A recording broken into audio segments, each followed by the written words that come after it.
Muy buenos días. Hoy es abril 19 del 2020 y tenemos que siempre dar gracias a Dios en todas las cosas, siempre, en todo momento. La Biblia siempre nos dice que demos siempre gracias a Dios. Y en esta mañana vamos a comenzar con una serie que se va a estar dando en nuestra iglesia. Es una serie que se comienza hoy, que va a ser sobre la epístola o la carta a la iglesia que estaba en la ciudad de Colosas.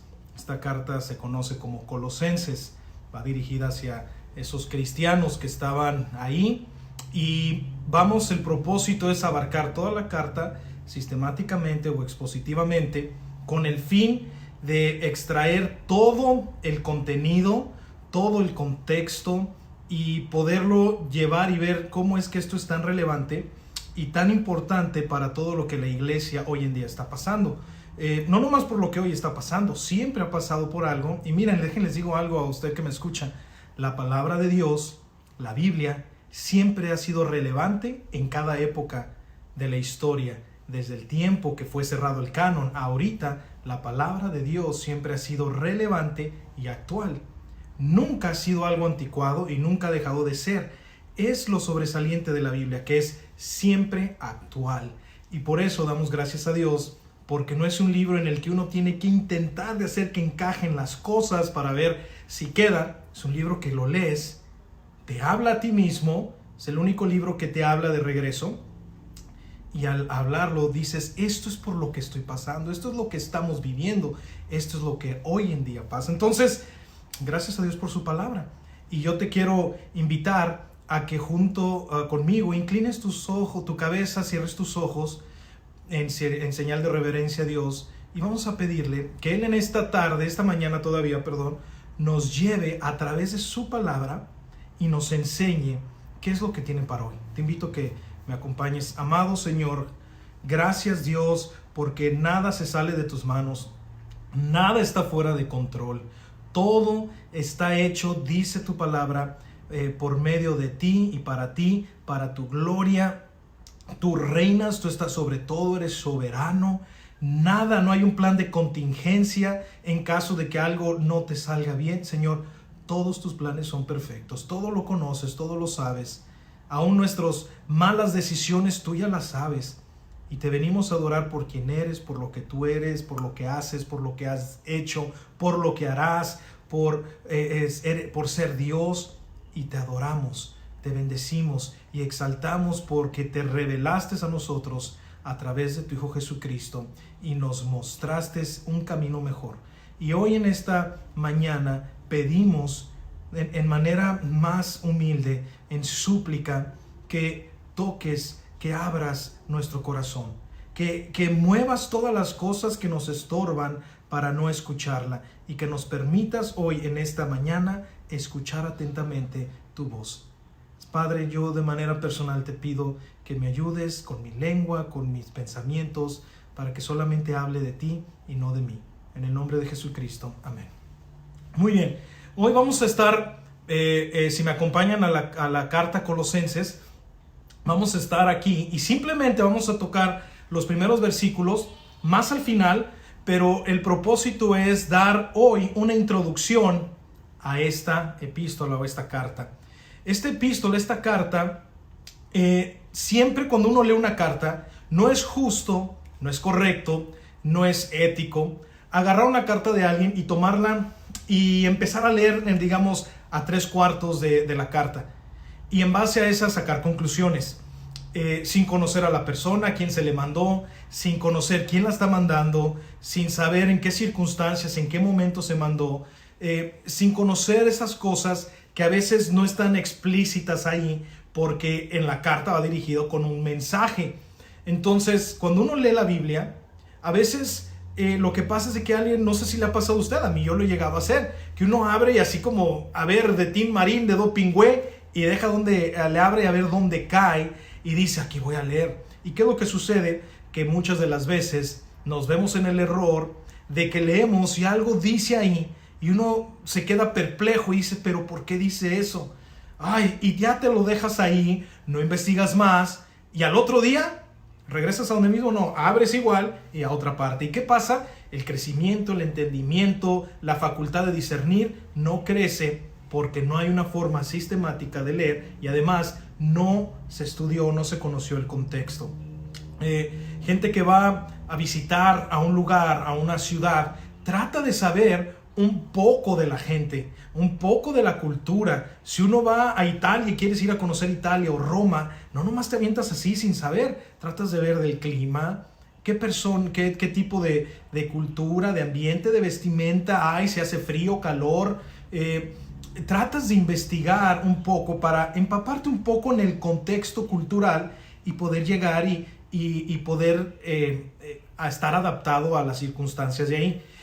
Uno siempre trata de buscar esas cosas. Bueno, en la Biblia es una de las cosas que a veces sucede con cada uno de las personas, de ti, de mí, y con personas que me ha tocado platicar, es que se agarran tajos y haz de cuenta que se está destajando, se está desmembrando porciones de la Biblia sin entender todo lo que está mencionando. Por eso la Biblia es el libro que no necesita defensa, se defiende sola. Si tan solo tú agarraras la palabra de Dios y dejes que la Biblia te hable a ti y sea interpretada por sí misma. Entonces la Biblia se interpreta a sí misma. No hay contradicciones, no hay discrepancias, no hay que aquí dijo algo y acá se equivocó y dijo algo, entonces tienes que ver cuál te conviene. No, de hecho, la manera de entender cuando se escribió el Antiguo Testamento, la manera de entender el Antiguo Testamento hoy en día es a través del Nuevo. El Nuevo Testamento te da iluminación, muchas cosas, y luego ves el Antiguo Testamento y entiendes muchas de las cosas, y entonces te empapas y ves la cultura. Entonces, ¿qué vamos a hacer hoy? No quiero seguir diciendo más de eso. Es que vamos a ver la introducción, y les quiero pedir que me acompañen teniendo un poco de paciencia, porque sí vamos a ir al texto de la Biblia en Colosenses, pero si no agarramos bien este contexto, esta información, créanme, querido que está escuchando y que está viendo, lo que va a suceder es de que entra en momentos confusión, y nada más puede entrar como cualquier libro que uno lee y dice, bueno, dice esto aquí, dice esto acá, y está bonito, pero no entiendes por qué lo dijo y qué es lo que estaba pasando y qué fue la implicación de eso y cómo lo recibieron la gente. ¿Cómo lo recibieron? Déjenme te doy un ejemplo sencillo. Si de aquí a 20 años todavía estamos aquí y no se ha acabado el mundo, 30 años, y cambia todas las cosas por este virus, y de repente ya no hay lugares a donde comer afuera de comida rápida, y de repente alguien se encuentra, un muchacho que nació en esa época, un niño que ahora ya será muchacho, encuentra una página que habla, y cuando fuimos al McDonald's y pasamos caminando por el estacionamiento y llegamos y me pedí no sé, ¿qué hay en McDonald's? La cajita, el Happy Meal, la cajita feliz. Pero ya en el futuro, lo que estoy suponiendo, ya no hay eso. Se quedaría, ¿qué es eso de la cajita feliz? Si no entiende y no conoce el contexto del pasado y saber qué es lo que implicaba para un niño la cajita feliz y qué era lo bonito de ir al McDonald's, no lo entendería. Entonces lo agarraría como, ok, es una cajita feliz, ha de tener juguetitos, ha de ser algo, pero no entiende qué es lo que estaba pasando por la mente de esa época. Bueno, de esa forma, cuando uno se sumerge en el contexto histórico, lo que pasa es de que uno entiende mejor por qué se dijo las cosas y no lo malinterpretas, porque escúcheme bien, la Biblia, sus oidores, fue dirigido a ellos primariamente, pero como la Biblia es trascendente, como Dios trasciende, está hecha y es perfecta, y la palabra de Dios es eterna, trasciende a nosotros y es aplicada completamente a los hijos de Dios. Pero quien lo escuchó literalmente en ese momento, los de Colosas, entendieron claramente porque estaba dirigido a ellos. Y es lo que vamos a entender hoy. La epístola de Pablo se escribió en su primer encarcelamiento en Roma. Pablo quedó encarcelado en Roma y estaba ahí prisionero. Es un tipo, hubo unos tipos de arrestos que tuvo. Uno fue domiciliario, otro sí fue en prisión. Este fue en prisión. Y la iglesia de Colosas, en esa época, en esa temporada, es cuando escribió otras tres que son contemporáneas, que se cree que al mismo tiempo se distribuyeron, que fue la de Efesios, Filipenses y Filemón, junto con la de Colosenses. La iglesia de Colosenses probablemente se inició durante el tercer viaje misionero de Pablo. Pablo tuvo 3, iba a ir por un cuarto viaje misionero y no se logró porque quedó ejecutado en manos de Roma, quedó ejecutado y ya no llegó a ese punto. Pero el tercer viaje de misionero, nunca, a veces lo asumimos y lo leemos porque Pablo, misionero, fundador de iglesias, pero te digo algo, Pablo nunca estuvo en Colosas, nunca estuvo en Colosenses, nunca estuvo en esa iglesia, tal vez en la ciudad, pero nunca desde el tiempo cuando fue misionero y se convirtió, pudo ir a la iglesia, a los que se congregaban en la ciudad de Colosas y estar ahí, nunca. De hecho, eso lo podemos ver en Colosenses 2:1, donde dice: porque quiero que sepáis cuán grande lucha sostengo por vosotros y los que están en la Odisea y por todos los que nunca han visto mi rostro. O sea, todos los que están ahí que nunca han visto mi rostro, algunos sí lo habían visto porque viajaron y estaban donde él estaba, pero nunca habían visto su rostro alguno de los que están ahí. Entonces, es importante saber esto porque en muchas de las ciudades, como en Éfeso, estuvo 2 años. Estuvo en los Gálatas, conocía exactamente lo que estaba pasando en Corinto. Bueno, entonces Colosenses nunca estuvo ahí. Es interesante saber eso porque eso nos da luz de lo que se va a leer más adelante y se va a entender mientras se hagan estos estudios.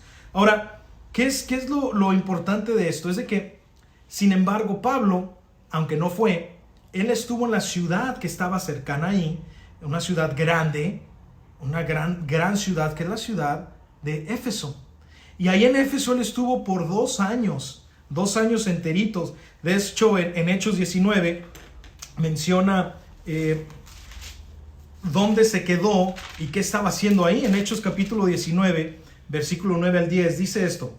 Acompáñame ahí si tiene su Biblia, si no en su teléfono de manera cibernética. Dice Hechos capítulo 19, versículo 9 y 10, dice: pero endureciéndose algunos y no creyendo, maldiciendo el camino, delante de la multitud se apartó Pablo y separó a los discípulos, discutiendo cada día en la escuela de uno llamado Tirano. Así continuó por espacio de 2 años, de manera que todos los que habitaban en Asia, judíos y griegos, oyeron la palabra del Señor Jesús. Entonces, ¿por cuánto tiempo estuvo 2 años? ¿Y en casa de quién? De uno que se llama Tirano. Ahora, Tirano no era de que era un tirano, así se llamaba. Por aquellos que están buscando nombre de niño, muy buen nombre, Tirano. Entonces, estuvo por 2 años y dice que estaba en la escuela o en donde se congregaban, en la escuela de Tirano. Y que ahí él apartó a los discípulos, gente que ya estaba siguiendo, y los apartó para que, y estuvieron por 2 años, como quien dice, en un seminario con Pablo. Imagínense, Pablo era un fariseo instruido bajo el fariseo principal de esa época. O sea, no estamos hablando de que fue en una escuelita pública o ahí de cualquiera en un lugar enterregado. No. Él estudió bajo la persona más influyente y más importante de esa época de la ley judía, que era Gamaliel. Gamaliel es muy reconocido en la Biblia, salen varias porciones y en textos extrabíblicos como Josefo y otro historiador se menciona a este Gamaliel. Era un hombre muy conocedor de la ley, de la palabra, del Antiguo Testamento y del celo y consultaba con él, era la autoridad máxima, si le podríamos llamar así. Entonces, instruido bajo los pies de él. Y Pablo, siendo un fariseo, alguien instruido, él estaba cegado y no veía que Jesús es el Cristo, el Mesías, eso significa Cristo, y que él vino para morir y rescatar. ¿Qué es lo que él veía? Él veía a un hombre de Nazaret causando disturbios, y él, siendo un hombre celoso, educado en ese celo, dijo: yo odio y desprecio a todos los que siguen ese camino, hasta que se le presentó Jesús, una luz radiante, y cayó del caballo y quedó cachete suelo en el polvo, y ahí es donde él le habló Jesucristo y él entendió que es Jesucristo, y en adelante su vida cambió. Bueno, este Pablo, que era un experto en la ley, si le quieres llamar un mega abogado, no porque era como un abogado en cuanto a oficio, pero era alguien que conocía la ley de pe a pa y nada se le escapaba. Bueno, este hombre quedó impresionado, conmovido por la presencia poderosa de Jesucristo y de ahí en adelante dedicó su vida entera a seguirle y a servirle sin importar qué. Entonces, este hombre ahora, instruido por el Señor, porque cuando le quedaron como escabas y un hombre Anás se las quitó, dice que duró por un tiempo ahí y él aprendió y el Espíritu Santo le enseñó y los apóstoles aprendió muchas cosas y él era un hombre como una esponja. Y cuando alguien llega a Cristo, normalmente lo que pasa es de que es esponja y esponja. Pero ¿sabes qué pasó con Pablo? A diferencia de muchos de nosotros, que después de un tiempo de ser una esponja, él no tenía, no se llenaba de agua, él seguía y seguía. Y algunas personas después de un tiempo chupan y se llenan del agua de la palabra de Dios y después ya no. Y dejan y dicen, pues con esto que tengo, qué tristeza, porque hasta ahí llega su crecimiento y su relación con el Señor. Pero bueno, no me quiero salir. Lo que estamos hablando es de que estuvieron en un curso intensivo con Pablo. Bueno, en esa casa, Colosas, nomás para dar un contexto, fíjense, Colosas de la ciudad de Éfeso quedaba 90 millas. En términos, en lo que se maneja en México es kilómetros, que es más apropiado y me encanta decir mejor kilómetros que millas. Millas es muy irregular ese número. Kilómetros, 145 kilómetros, aquí en Estados Unidos 90 millas. Sería igual que ir de aquí de San Diego, para los que están en San Diego, de aquí a la ciudad de Irvine. Son 90 millas exactas. ¿Y cuánto se hace de aquí a Irvine? 1 hora 20 minutos según el mapa de iPhone o el Google Maps. Dice 1 hora 20 a 22 minutos sin tráfico. Es lo que se hace de aquí a Irvine. O si quieres ir hacia el sur, es de aquí, de San Diego, a Ensenada. Son 90 millas o 145 kilómetros. Y de aquí a Ensenada se hace un poco más porque la carretera y la frontera se hacen 1 hora 45. Ahora, tú y yo decimos, bajamos, voy a Ensenada, no hay problema, es fácil, 1 hora 45. Ya fui a la bufadora, que hice esto, fui a comerme unos mariscos deliciosos de allá. Bueno, para ti, para mí se nos hace fácil porque tenemos un montón de caballos de fuerza, que se llama carro, que nos llevan a 60, el que respeta 60 millas por hora, 65. En México son creo que 80 kilómetros, 85, 90. Y si te vas por la libre, le pisas, si eres de pie pesadito, le das duro. Y llegas en lugar de 1 hora 20, tal vez en 1 hora, en 55 minutos. Y se te hace fácil. Ahora recordemos, en este tiempo no tenía estos caballos de fuerza. Ni triciclo, ni patín, ni patineta había. Había carroza, había caballo, había transporte de ese tipo, camello. Entonces saqué el cálculo y alguien para transportarse en caballo, el promedio de un caballo para viajar a un ritmo que de repente trote y de luego camina es de 30 a 45 millas por día. Es un promedio. Algunos pueden ir a 45 y otros yendo tranquilo, a paso bien tranquilo, 30 millas por día. Entonces se cree que el promedio muy general es 35, es lo que normalmente por día, siendo un paso un poco más apretadito. Bueno, si tú multiplicas y dices 35, entonces ¿cuántos días? Eso es descanso, eso es nada más en el día, no viajando en la noche. En la noche no es seguro viajar. Bueno, entonces si es viajando en el día, ¿y cuántos días serían? Serían 2.5 días, 2.6. Pero digamos, 2 días y medio. Eso es en caballo. Entonces, para tú ir, si era una ciudad cercana, y ellos sabían, está bien cerca, ahorita llego. A alguien le hablaban por WhatsApp allá. Llego, espérenme. Llego de ahí en 2 días y medio. Y es más, voy a llegar rápido, le voy a meter caballos de fuerza. En 2 días. Pero era lo más rápido que podías llegar. No había tren, bala, ni el tren burro. Era burro, camello, caballo, era todo.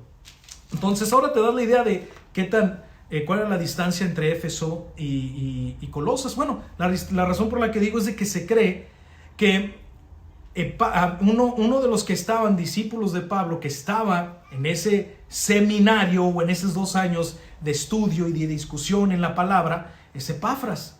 Y Epafras es alguien que es de Colosas.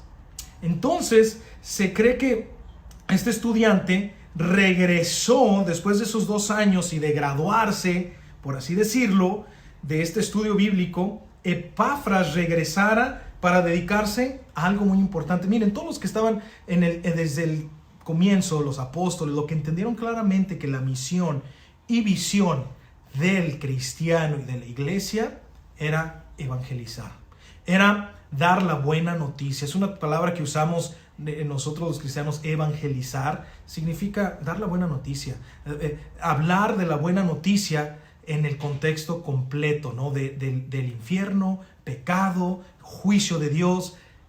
Jesucristo, Dios se hizo hombre, Jesucristo murió en la cruz por nuestros pecados, nos amó, nos perdonó, murió, fue sepultado, resucitó y pronto viene. Ese es el mensaje completo, la mala con la buena noticia. Bueno, ese es el evangelio.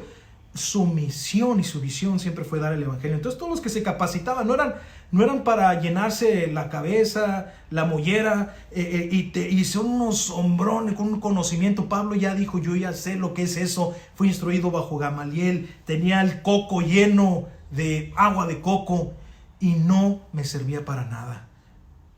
Hoy en día hay gente todavía así, que se llenan, ¿saben qué?, de tanta información no fidedigna, no corroborada, como el YouTube, y ven videos de Jesucristo, de Dios, de esto, de aquello, y le creen al que hizo y al director que hizo esa película. Le creen a ciegas, sin conocerlo, sin saberlo, sin rectificar nada de lo que hicieron. Le creen y se llenan la cabeza de una información mala y tienen una cabezota de soberbia, de información pero no correcta.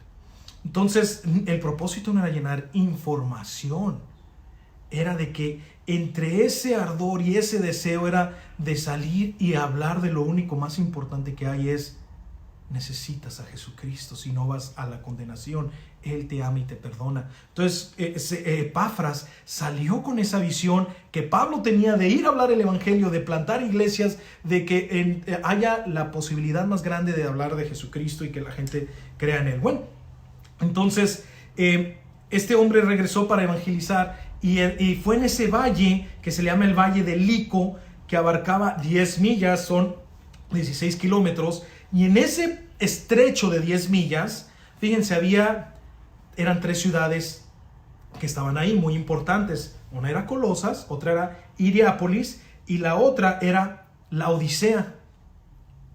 Laodicea, Hierápolis y Colosas estaban en un estrecho de 16 kilómetros, 3 ciudades muy importantes. De hecho, se mencionan a las 3 en la Biblia. Aquí en Colosenses se habla de Laodicea y de Hierápolis, y pues la carta es Colosenses. Entonces, tienen que ver esas 3. Esas 3 se cree que fueron el resultado de este hombre Epafras guiando y evangelizando y haciendo la función de misionero, plantando iglesias.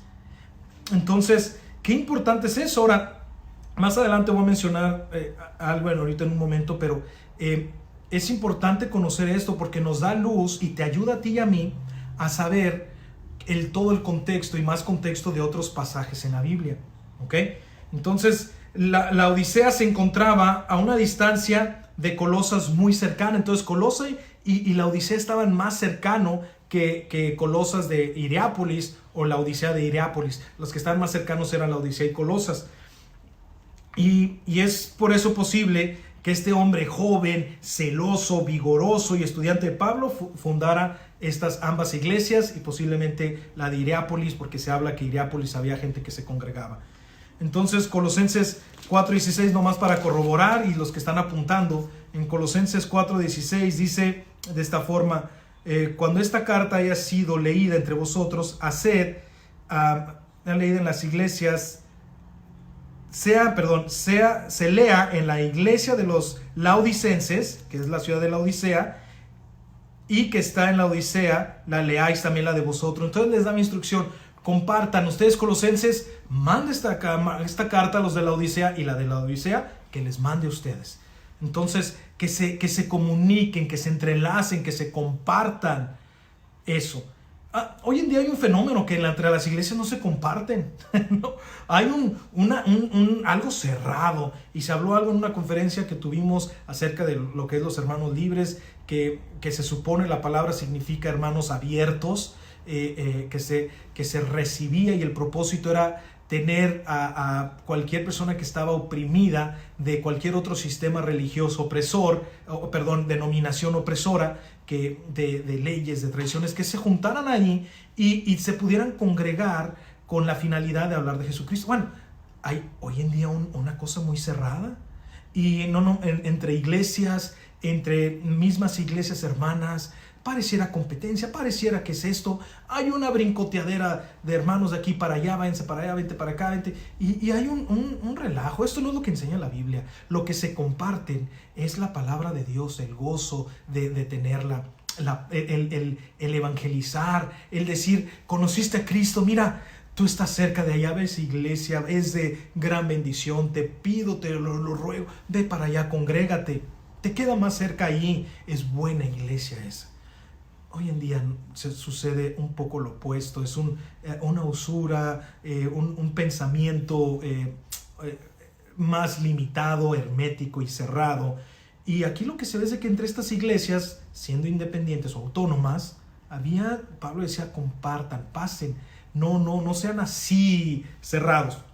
Pero bueno, vemos ahora también en Apocalipsis se menciona la iglesia de Laodicea, y lo interesante, un paréntesis, en un minuto voy a decirlo, este paréntesis de la Odisea. ¿Por qué es importante el contexto que estamos viendo en Colosenses? Fíjense, cuando tú lees esto y lees un poco de contexto, te das cuenta de por qué ahora en Apocalipsis capítulo 3, versículo 14 en adelante, le dice a la iglesia de la Odisea, que está cerquita de Colosas, ¿se acuerdan? Les dice, por cuanto no eres ni frío ni caliente, te vomitaré de mi boca. Ojalá fueses frío, ojalá fueses caliente, pero eres tibio. Y mucha gente, cuando agarran ese pasaje, nada más desmembrándolo, dicen, ay, aquí está hablando de que si uno está bien con el Señor es caliente, y frío es malo, por lo tanto Dios quiere que seamos caliente, o que estemos afuera y en el mundo y no ser de los cristianos y quedarse allá, o ser de Él y estar fervoroso, pero en medio Él lo aborrece. Y no habla de eso. Estas dos ciudades la Odisea estaba rodeada por dos ciudades vecinas que tenían influencia de estas aguas. De un lado, Colosenses estaba del lado más desértico, montañoso, llegaban unas aguas termales. Y qué rico es el agua caliente, el agua termal, tiene minerales, te la tomas en café, en té, es buenísima para reumas, dolores, enfermedades. Del otro lado había una influencia del otro río que venía agua fresca, no fría de montaña, agua templada, fresca, rica, sabrosa. ¿Qué es lo que pasaba? Que se unían estos dos y llegaban y se hacía una mezcolanza con la arena y chocaban estas dos. Y lo que sucedía era un fenómeno que llegaba un agua con un sabor, con una textura terregosa, pero a la vez tibia. Miren, el café es rico caliente, pero también es bien rico frío.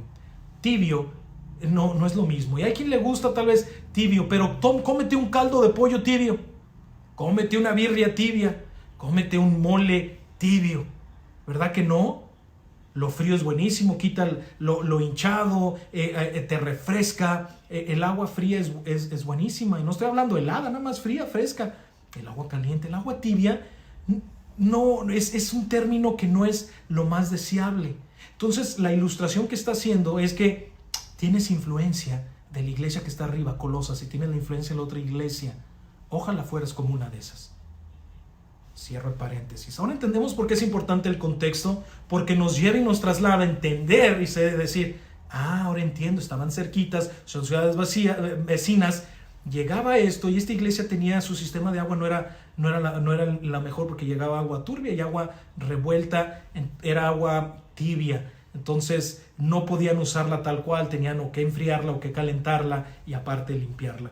Entonces, cierro el paréntesis porque eso aplica a lo que pasó cuando Juan vio en visión lo de Apocalipsis. Pero ahora entendemos por qué un poco más de pasaje. Fíjense que tenía toda la intención de visitarlos Pablo. Él quería ir y estaba dispuesto, y era su deseo de ir a Colosenses, porque había oído, dicen los primeros capítulos, he oído, es notorio de ustedes, quiero ir. Pero ¿sabes qué? Dice que no se pudo. Y él tenía esa intención en Filipenses, capítulo 1, en Filemón, capítulo 1, versículo 22. Decimos capítulo 1 porque no hay otro capítulo, pero para no decir nada más el versículo. Versículo 22 dice, prepárame también alojamiento, porque espero que por vuestras oraciones os seré concedido. Le está diciendo a Filemón, que está ahí en Colosas, oye, prepárame una camita, ponme un catre, ponme algo, porque estoy esperando en oración poder ir a verlos. Era su deseo, era lo que le pedía a Dios. Dios mío, quiero ir, ahora que salga, quiero ir allá. No pasó, Roma no lo soldó, no lo dejó, pero esa es otra historia que ahorita no vamos a ver. La iglesia de los colosenses estaba principalmente compuesta por creyentes gentiles. Es importante saber eso, porque entiendes por qué les dice ciertas cosas, porque son gentiles. Gentiles es todo aquel que no es judío y que no está bajo la tradición judía mosaica, bajo la ley, y que seguía viene de cualquier otra nacionalidad o cualquier otra creencia, se convierten, creen en Jesucristo, y ahora estos son los gentiles convertidos o creyentes. Entonces estaba conformada más, sí había alguno que otro gentil, pero era una iglesia de gente gentil. Tú y yo gentiles, habrá alguno de nosotros que sabemos si tenemos algún rastro judío, pero quién sabe qué tan puro, qué tan genuino, verdadero, ¿no? Entonces vemos eso, vemos que la iglesia en Colosas pudo haberse reunido en casa de Filemón, porque Filemón era patrón de Onésimo en Colosas, y eso es lo que le dicen en Colosenses 4:9. Dice, con Onésimo, amado y fiel hermano, que es uno de vosotros, todos los de acá, todo lo que acá pasa, os lo hará saber. Le dijo, cuando llegue Onésimo ya a tu casa, él te lo va a hacer saber, se los va a hacer saber, dando a entender que estaban en casa de Filemón. Entonces la posibilidad es de que se reunían. Este hombre Filemón, un hombre, se entiende que era un hombre de dinero, no sé si rico, qué tan rico, nomás alguien que no era pobre. Tenía este hombre esclavo que era Onésimo, que Pablo se lo encontró en la cárcel, y bueno, es una carta preciosa, chiquita, que se llama, la de Filemón, te recomiendo que la leas, porque habla del perdón y la restauración en una relación de conflicto, y cómo se debe perdonar y de restaurar a alguien, de paréntesis cerrado. Pero bueno, entonces se cree que fue en la casa de Filemón. Poco después de su comienzo esta iglesia, aquí es donde vamos a entrar a lo más menudito, la iglesia de Colosas quedó infectada por un virus, y no era el corona, no era el COVID, ¿ok? Quedó con un virus infectado muy letal, y todavía hay rastro de eso hoy en día. No se ha erradicado completamente, porque sí se ha erradicado, pero surge y sigue surgiendo y sigue surgiendo. ¿Sabes qué es el virus este? Es un conocido como un gnosticismo judaico. Un gnosticismo judaico. Les voy a hablar un poco de qué es este gnosticismo, qué significa lo gnóstico. Gnosticismo es una doctrina filosófica y religiosa que floreció en el siglo II. Allá floreció más, pero ya estaba desde antes. Pero ahí donde empezó y floreció y se regó como chispas en donde hay madera, donde hay brasas.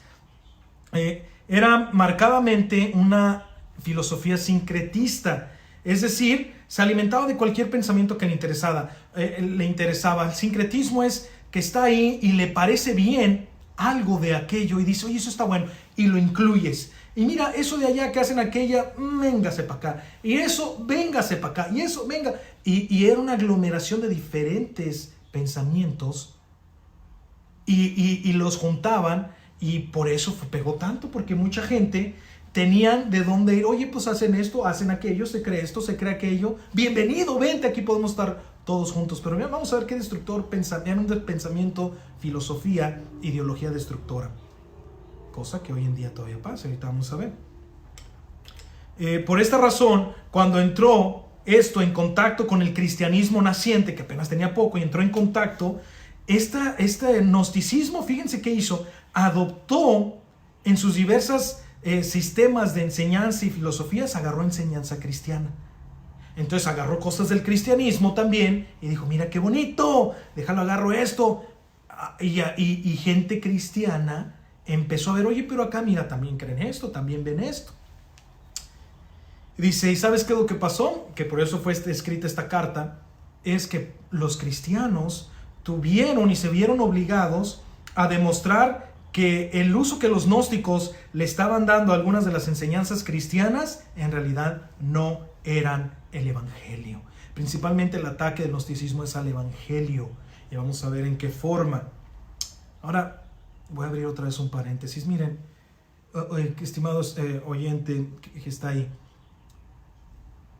esto sigue pasando hoy en día. Por eso yo le quiero invitar, si usted cuando ya haya la posibilidad y ya uno se pueda reunir y congregar, busque una iglesia que esté bíblica, que su centro sea Jesucristo y que se centre bien en la palabra de Dios, porque lo que puede suceder es de que uno se pueda confundir e ir a cualquier otra iglesia que no es conveniente, porque mire qué es lo que pasa hoy en día, y por eso lo que quería decirles es que mil disculpas, porque es probable que usted haya ido a una iglesia, haya visto un show, haya visto una escena que no es propia, que no es digna de lo que realmente debe ser una iglesia de acuerdo a la Biblia. Y que esto no lo desanime a que se dé cuenta que hay iglesias que tratan de mantenerse de acuerdo a eso, tienen errores, hay gente, la iglesia es un aglomerado de gente muy pecadora que se ha arrepentido, que cree en Jesucristo y que busca ser más como Él.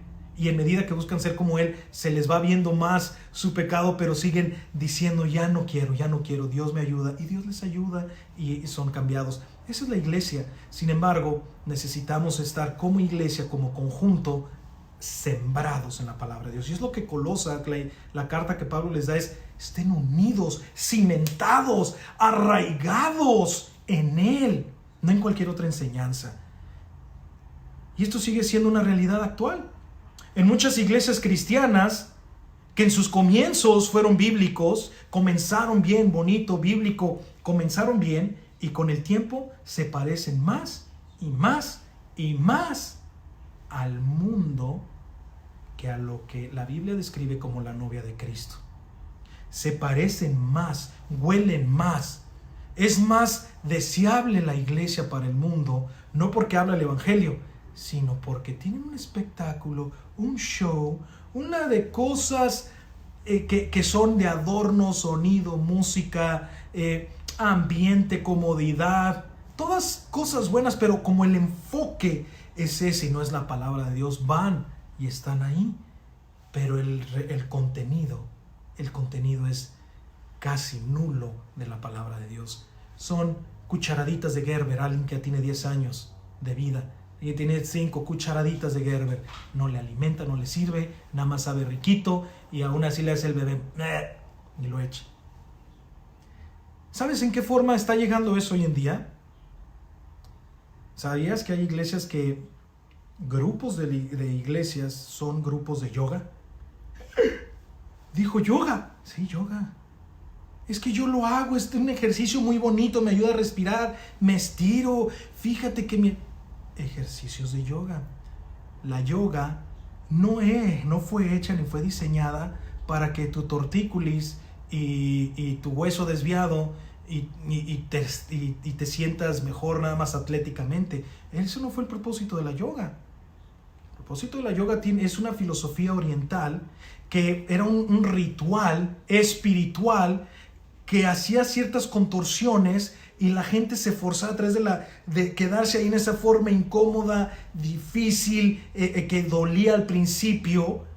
Ese sufrir, ahorita vamos a ver por qué tiene que ver todo esto, ese sufrimiento corporal, para que el alma, el espíritu, sea liberado a través de la meditación y llegue a la perfección. Entonces, ¿qué pasa? Eran posiciones espirituales demoníacas, no eran correctas. Cada símbolo era una invocación o un mantra, algo espiritual que no es ángeles del cielo, que no está en la Biblia. ¿Qué otra cosa espiritual hay? Demoníaco. Entonces, cuando tú practicas yoga, estás practicando algo que no va de acuerdo a la Biblia. No es un deporte, no es algo. Está bien hacer estiramientos, hacer cosas, pero hacer ciertas posiciones que te dicen, y que el alacrán, y que el y contorsionarte de esa manera, no es correcto. Pero hay iglesias, a lo que quiero llegar, sí, que hay iglesias que como iglesia lo practican en sus grupos, mujeres de yoga. Hay iglesias que tienen incluido su manera de hablar y de presentar algo es con la psicología. Entonces han hecho un sincretismo de traer psicología y decir, con esto vamos a ayudarle a la gente. Llegando a su psique, a su mente, vamos a llegar como llegan todos los psicólogos a su mente, y así la gente va a estar sanada. Y toda la Biblia, ¿de qué habla? No habla de la psique, habla del corazón. Y no hay ninguna facultad humana, ningún medio humano que pueda discernir el corazón más que la palabra. Hebreos 4:12 dice que la palabra de Dios penetra y discierne los pensamientos y llega al corazón. Entonces la palabra de Dios, a través de alguien que esté en la palabra y que conoce, puede ser un consejero, alguien que ayude, darle un discipulado bíblico, y eso rompe cualquier cosa. Pero bueno, se introduce la psicología, se introduce el marketing, medios, maneras de cómo hacer que mucha gente masivamente llegue, y el enfoque es puro marketing, número. No gente que se congregue y que digas, estoy asegurándome que oyeron el evangelio verdaderamente y que están en Cristo. Porque esas iglesias que se enfocan en el marketing están trayendo gente y inyectándoles con una dosis de un evangelismo no bíblico que los va a llevar a la condenación, y Jesucristo va a decir, apártate de mí, nunca te conocí. Tú nada más viniste y escuchaste y te pareció bien, pero nadie te habló de mí bien, nomás te gustó el lugar. No viniste por mí, viniste por el lugar, por lo que se te ofrece. Entonces la comercialización. También han entrado filosofías de izquierda. ¿Cómo qué clases de filosofía de izquierda? El feminismo. El feminismo ha entrado a través de que la mujer se siente, dice, no, tenemos que, es esto, y las mujeres, ¿y qué llegan a hacer? Llegan a hacer algo que la Biblia no enseña para nada, a ser pastoras. Llegan a ser pastoras. Entonces, esas cosas han entrado y se han estado filtrando. Vienen de afuera. Llegan también, la izquierda ha entrado a través del aborto, iglesias que apoyan el aborto. El aborto es homicidio, no es correcto, no puedes atentar contra la vida de nadie. Y la Biblia le ve un valor precioso al embrión desde pequeño. Dice, mis ojos vieron tu embrión, y Dios lo ama y es creado por Dios. Entonces el aborto no es aprobado por Dios de ninguna forma, pero ha entrado eso, y el apoyo a organizaciones de aborto o a mujeres en proceso de aborto y que las ayuden a que lo hagan. Ha entrado también lo que es el ministerio de mujer de manera de posicional, donde son pastoras, donde son las profetas, donde son las etcétera. Es un show merequetén que no es bíblico y no es correcto.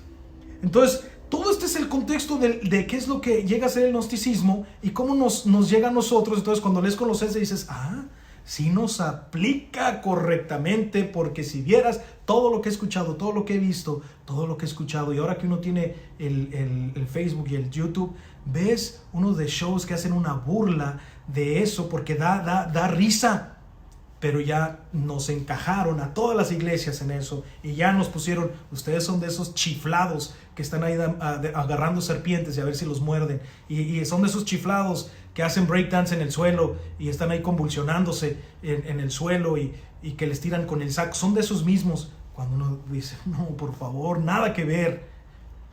Entonces, esta iglesia usaba el posmodernismo ha entrado a la iglesia, la nueva era ha entrado a la iglesia, técnicas de manipulación llegan a la iglesia, técnicas de la nueva era, este modernismo. Cuidado, iglesia, no permitas que estas cosas externas lleguen con la falsa pretensión. Mira, esto va a traer, esto va a hacer que vengan. Mira, si la gente no viene por Jesucristo, porque Él es el camino, la verdad y la vida, y que Él es el único el que los puede llevar al Padre, y que entienden que son pecadores, no los traigas a comer nada más cacahuates, pistaches, helados, y que vengan porque van a pensar que son sin entender qué tan perdidos están. ¿Qué sirve ir ahorita a un hospital, alguien con este virus tan feo, y llegar y que no le digan, no le hagan la prueba, y que no le pongan el cotonete en la boca, y no le digan, porque no va a hacer que se siente y que se agüite y que se ponga triste? Mejor vamos a entretenerle, vamos a darle tráiganle medicinas gomitas de vitaminas, tráiganle una aspirina para que... Pero no hay que decirle que esté aquí entretenido y pues poco a poco él se va a ir dando cuenta, poco a poco él va a ir sintiendo, él poco a poco. Dirías, qué perverso, qué mal hospital, qué mala gente que no nos dice que tengo el coronavirus, que tengo el COVID-19. Qué malos. Díganme luego, atiéndanme, asústenme si quieren, no le hace. Pero quiero saber la verdad. Estas iglesias dan botanita, pero no te dan el pan de vida, que es Jesucristo, para que tengas vida eterna. Esto es lo que la iglesia de Colosas estaba pasando. Era algo que se infiltró y estaba muy fuerte, muy predominante. Lo que hacen este sistema gnóstico, sincretista, es que combina, era una combinación de apocaliptismo judío, de astrología babilónica, era una mezcla con el dualismo de Persia y además era una filosofía platónica y misterios orientales. Pues de todos lados tenían una ensalada, un merequetengue, un salpicón ahí, todo para el que quiera. Tú agarra tu pedacito, ahí está de lo que te gusta. Y qué peligroso es eso, porque no dan la verdad, es nomás lo que te gusta. Este virus consistía de lo siguiente, es un virus mortal. Fíjense qué manera atacaba. La salvación solamente entra a través del conocimiento, la gnosis, por eso se llama gnosticismo. La palabra griega G-N-O-S-I-S, gnosis, es conocimiento. Entonces, ¿en qué se basa el gnosticismo? Es de que tú puedes ser salvo a través de llenarte un conocimiento mayor. Entonces, fíjate que es que de manera que si tú eres un intelectualmente superior, tú tienes la esperanza de alcanzar la salvación. Si tú eres alguien que no tienes esa educación, ese entrenamiento, ya le bailaste porque eres un ignorante. No te has liberado de la carne, de tu cuerpo. Todavía estás dominado, no tienes la capacidad del conocimiento. Ahora, ¿por qué también es peligrosa? Porque en cuanto a la fe, ellos dicen, que es lo que hoy en día todavía se cree, creer sin prueba material que lo demuestra es algo necio, es algo sin sentido. Entonces la fe para ellos es algo sin sentido. No hay manera que me lo muestres para que tengo fe. No sirve la fe. Yo solamente con algo que me demuestres, algo material, te puedo creer. ¿Y sabes qué es lo que cree principalmente, que es la base del gnosticismo? Es que la materia era mala en sí mismo. Todo lo material, la mesa, la ropa, este cuerpo que es material, la materia es mala. Mala. Es decir, todo lo creado surgió a base de emanaciones angélicas, de ángeles. Miren, esto es lo que creen, vean qué chiflado es el gnosticismo. Que Dios creó un ángel, ese ángel creó otro, ese ángel creó otro, y a otro, y a otro, y a otro, y el último ángel, que ya que se acabó, que no fue de Dios original, sino ya el último ángel que había creado, este ángel finalmente creó al mundo tal como lo conocemos y lo creó imperfecto, porque era un ángel, era la copia, y era un ángel imperfecto y creó lo que ahora vemos. Entonces todo lo que está creado está bien, mal, pero lo que está por dentro, eso puede ser liberado. Es su creencia. Admiten, fíjense, la trascendencia de Dios. Eso significa que Él está por encima de todo. Eso sí lo admiten, que Dios está por encima, que es trascendente. Pero ¿sabes qué es lo que no admiten? Lo que están mal es que niegan la inmanencia de Dios, que Él emana, que Él está en todas las cosas. Dios está en todas las cosas. No lo confunda con el sistema de pensamiento de que Dios está en el vaso, en la desta, en la silla, en mis sacacejas. No, ese es un sistema politeísta que cree que todo es Dios, que todo es Dios. No, que Dios está en todas las cosas, de que no hay nada que se le escapa, que Él lo creó, Él está involucrado en todo lo que hay. Que todo viene de Él. Que todo originalmente tiene que ver con Dios. Y Colosenses, Pablo escribe esto dando una explicación completa. Cuando veamos esto más adelante con los hermanos que siguen, que van a seguir dando expositivamente, ahorita estoy dando contexto, que está dando expositivamente los textos, van a ver y van a recordar, es que los gnósticos estaban en la iglesia, el pensamiento y filosofía gnóstica, y por eso mencionan esto.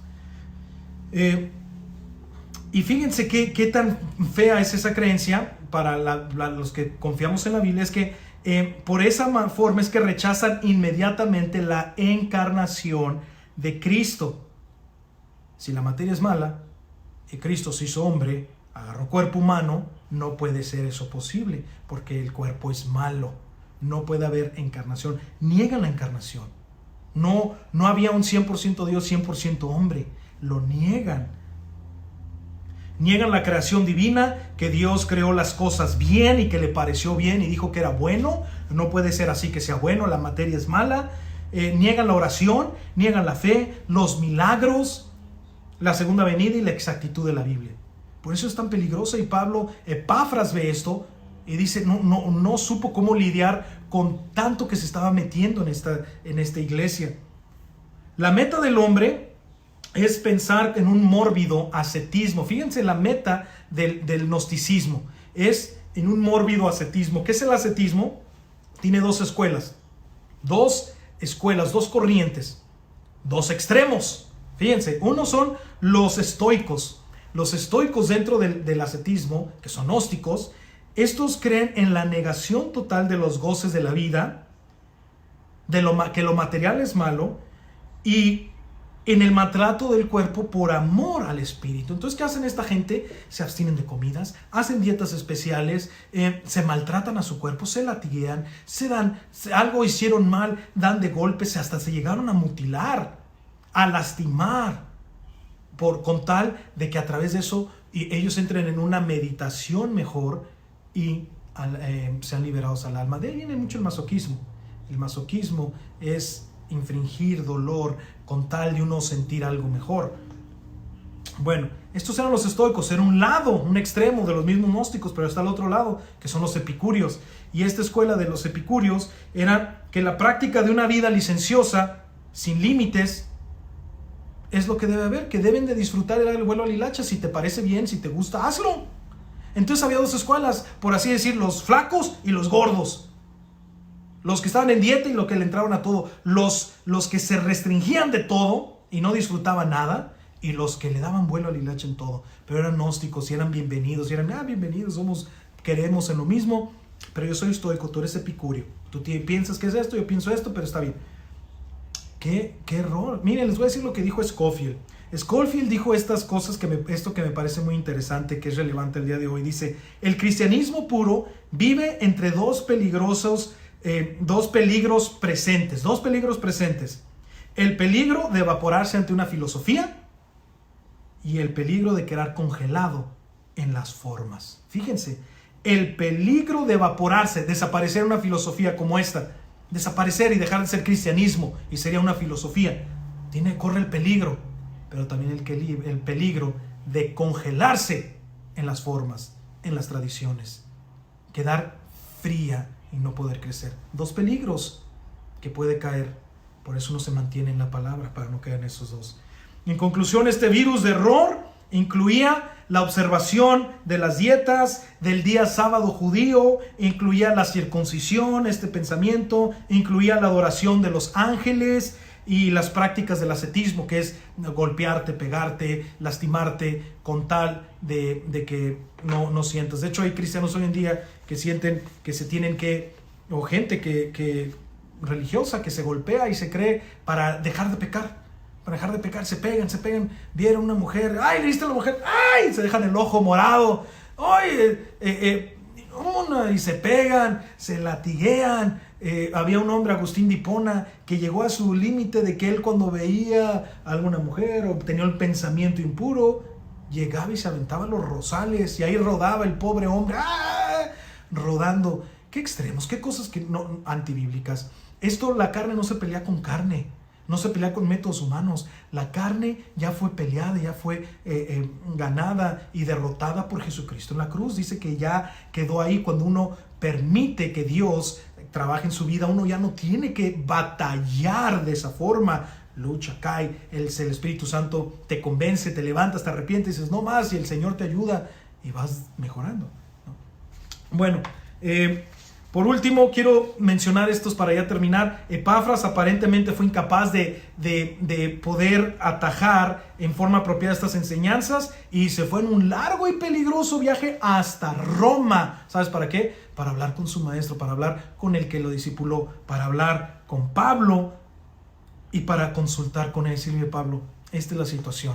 Está la Odisea, está Hierápolis y está también esta iglesia Colosas, y está entrando esto en Colosenses y no supo qué hacer. Bueno, cuando él fue a Colosas, cuando se fue de Colosas, él no dejó nada más ahí, así a lo loco. Dejó a Arquipas, y eso lo vemos. Arquipo, asumió el pastorado mientras él se fue, y eso está en Colosenses 4:7.